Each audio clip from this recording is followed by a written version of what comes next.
Hello and welcome to this YouTube channel. आज हम जानेंगे पॉलिटी के बारे में।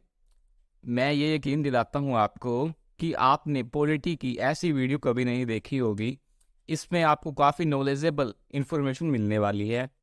चलिए शुरुआत करते हैं इस वीडियो की। पॉलिटी यानी कि राज व्यवस्था। राज व्यवस्था दो शब्दों से मिलकर बना हुआ है, एक है राज और दूसरा है व्यवस्था। राज यानी कि शासन करना, व्यवस्था यानी कि संचालन करना। इसको इंग्लिश में कहा जाता है गवर्नेंस एडमिनिस्ट्रेशन। अब बात करते हैं इसके लिए सबसे ज़्यादा मैंडेटरी, सबसे ज़्यादा आवश्यक चीज़ क्या है। इसके लिए सबसे ज़्यादा आवश्यक चीज़ है वो है लॉ यानी कि कानून, और कानून को संग्रह करके रखा जाता है। इसलिए इसके लिए सबसे ज़्यादा आवश्यक है कॉन्स्टिट्यूशन की यानी कि संविधान की। संविधान जो सबके लिए समान है, सबके लिए इक्वल है, और विधान यानी कि तरीका पालन करने का प्रोसेस। अब इसकी मांग भारतवासियों के द्वारा की गई, और इसकी डिमांड जो है वो दो तरीकों से हमारे सामने आती है। पहली है प्रत्यक्ष तौर पर, जिसको हम कहते हैं डायरेक्ट डिमांड ऑफ कॉन्स्टिट्यूशन, और दूसरा है इनडायरेक्ट तौर पर, जिसको हम अप्रत्यक्ष भी मानते हैं। Direct demand and indirect demand of constitution, दो तरीकों से इसकी मांग की गई। बात करें अगर इनडायरेक्ट डिमांड की, तो ये इनडायरेक्ट डिमांड पहली बार बाल गंगाधर तिलक जी ने इंग्लैंड के अंदर 1895 में की। उनके द्वारा एक स्टेटमेंट पारित होता है जिसमें वह कहते हैं कि स्वराज हमारा जन्मसिद्ध अधिकार है। आखिर बाल गंगाधर तिलक जी के मस्तिष्क में स्वराज शब्द आया कहाँ से? इसको अगर देखें तो पहली बार 1875 के अंदर दयानंद सरस्वती जी के द्वारा एक पुस्तक पारित होती है जिसमें उन्होंने स्वराज शब्द का जिक्र किया है, और उसी पुस्तक के अंदर हमको देखने को मिलता है कि उन्होंने भारतवासियों को एक क्लियर मैसेज दिया है जिसमें वह बताते हैं कि रिटर्न फॉर वेदास यानी कि वेदों की ओर भारत नागरिकों को संबोधित करते हैं। बात करें इनकी पुस्तक की, इनकी पुस्तक का नाम क्या था? इनकी पुस्तक का नाम था सत्यार्थ प्रकाश। इसमें ये सब बातें हुई। दयानंद सरस्वती जी ही वो व्यक्ति हैं जिन्होंने पहली बार आर्य समाज की स्थापना मुंबई में पहली बार की थी। बात करें क्या आखिर इंडियन कॉन्स्टिट्यूशन की मांग ये इनडायरेक्ट तौर पर क्या कभी भारत में रखी गई? इसका आंसर है बिल्कुल हाँ। इसकी डिमांड भारत में पहली बार 2 बार रखी गई। तो आखिर ये कब रखी गई इसको जान लेते हैं। पहली बार 1905 के अंदर गोपाल कृष्ण गोखले जी ने 1905 के अंदर इस मांग को रखा, लेकिन उनके द्वारा स्टेटमेंट स्वदेशी शब्द से पारित होता है। स्वदेशी शब्द का उन्होंने प्रयोग किया, और 1906 के अंदर दादा भाई नौरा जी ने स्वराज शब्द से संबोधित करके कलकत्ता के अंदर इस मांग को रखा। दोनों की अगर हिस्ट्री को देखें, गोपाल कृष्ण गोखले को गांधी जी का पॉलिटिकल गुरु भी कहा जाता है। अगर बात करें दादा भाई नौरा जी की, दादा भाई नौरा जी ऐसे शख्स हैं जिनको 3 बार इंडियन नेशनल कांग्रेस का चेयरमैन चुना गया था। बात करें इंडियन नेशनल कांग्रेस की, 1885 के अंदर ए.यू. ह्यूम के द्वारा पहली बार आईएनसी का गठन हुआ था भारत के अंदर, और दादा भाई नौरा जी 1886 के अंदर कलकत्ता के अंदर इसके चेयरमैन नियुक्त कर दिए गए थे, और दूसरी बार 1893 के अंदर लाहौर के अधिवेशन में इनको चेयरमैन नियुक्त किया गया इंडियन नेशनल कांग्रेस का, और तीसरी बार 1906 के अंदर ये तीसरी बार चेयरमैन बने आईएनसी। अगर बात करें दादा भाई नौरा जी की, तो इनके द्वारा एक पुस्तक पारित होती है जिसका नाम है poverty of an unBritish rule in India.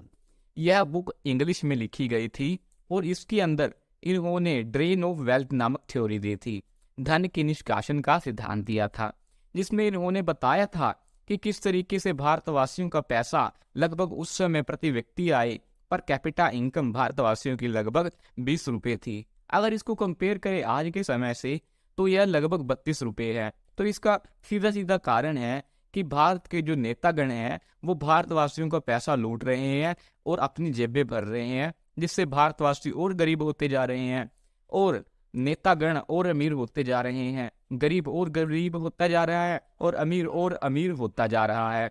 इसका सीधा सीधा कारण है भारत के पॉलिटिशियन का घपला।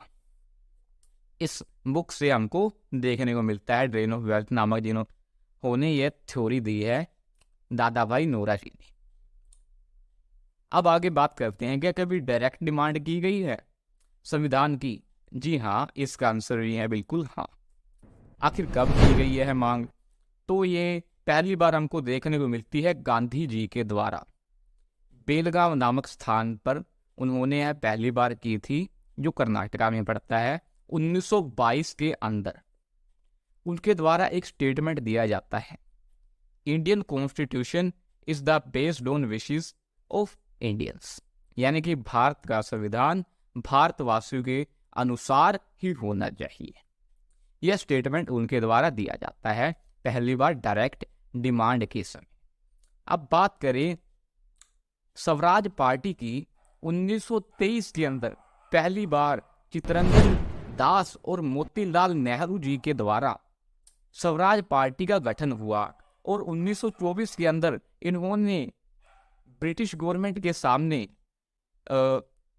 डायरेक्ट डिमांड रखी भारतीय संविधान की, लेकिन इसको भी खारिज कर दिया गया, अनएक्सेप्ट कर दिया गया।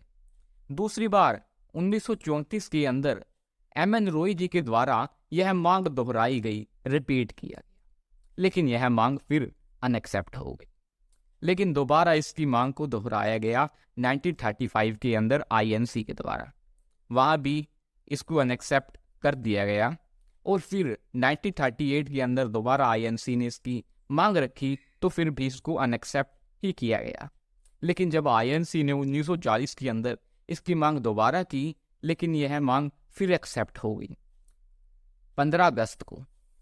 इसी मांग को कहा जाता है अगस्त ऑफर, यानी कि अगस्त की प्रस्तावना के नाम से इसको हम जानते हैं।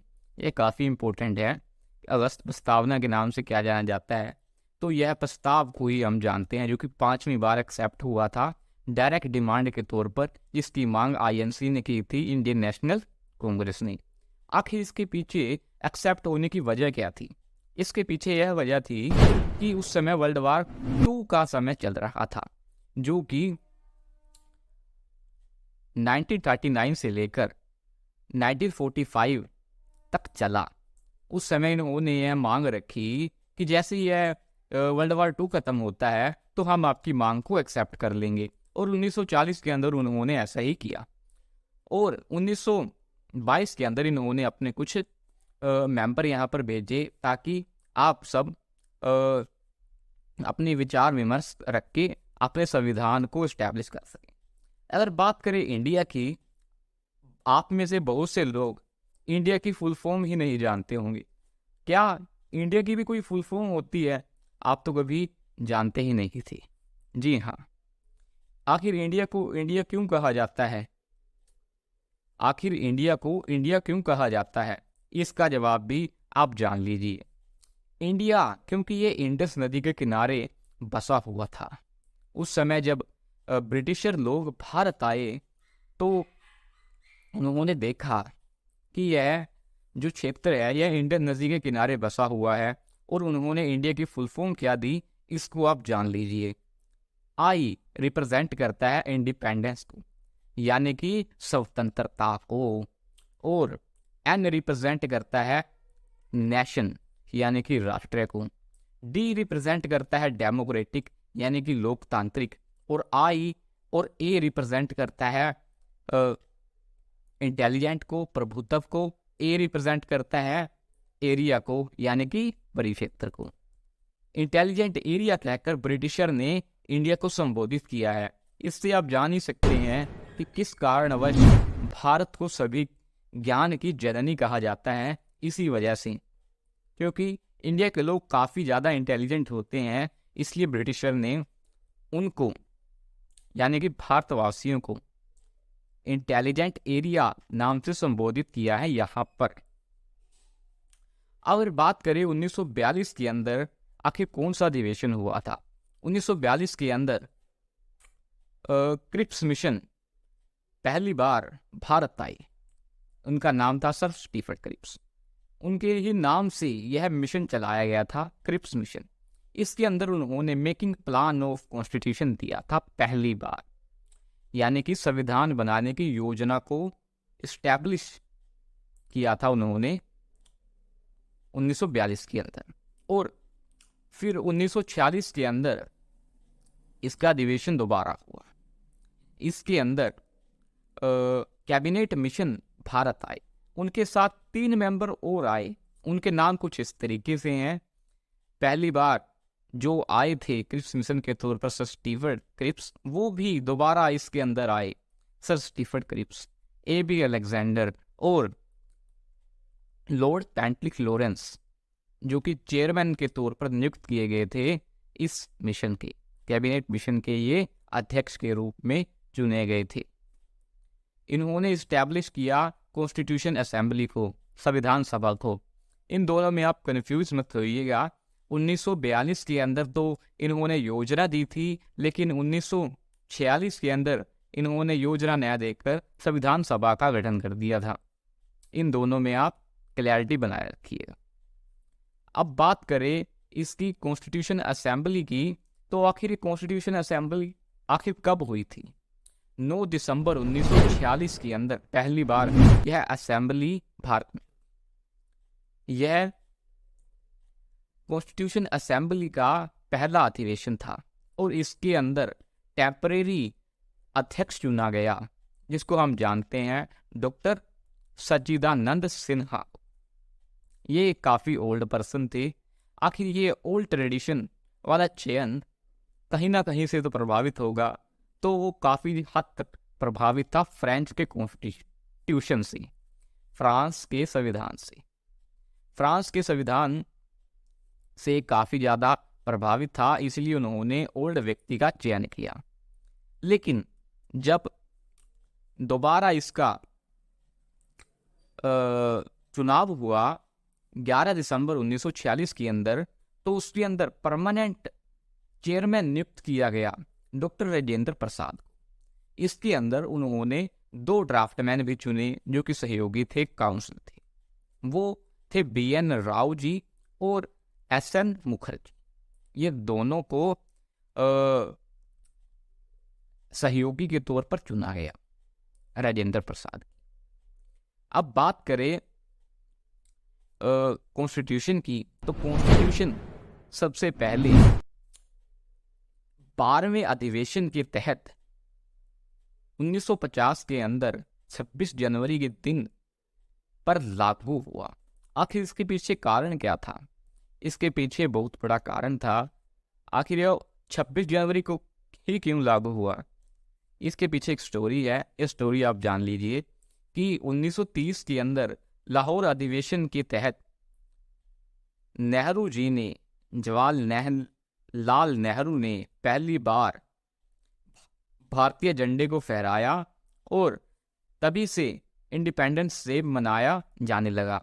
लेकिन उन्होंने यह मांग रखी कि गणतंत्र दिवस, जो कि रिपब्लिक डे है, वो इसी दिन ही मनाया जाए करेगा अब से। तो उसी के चलते 26 जनवरी के दिन ही 1950 के अंदर भारतीय कॉन्स्टिट्यूशन को पूर्ण रूप से लागू कर दिया गया 12वें अधिवेशन के तहत। और यह सबसे पहले फ्रेम हुआ था 11वें अधिवेशन में 24 जनवरी 1949 के तहत। इससे पहले आपको यह इन्फॉर्मेशन कभी नहीं मिली होगी, उम्मीद है इतनी सरल भाषा में मैंने आपको समझाया है। अगर वीडियो पसंद आई हो तो लाइक शेयर कमेंट जरूर कीजिएगा, चैनल को सब्सक्राइब जरूर कीजिएगा। धन्यवाद।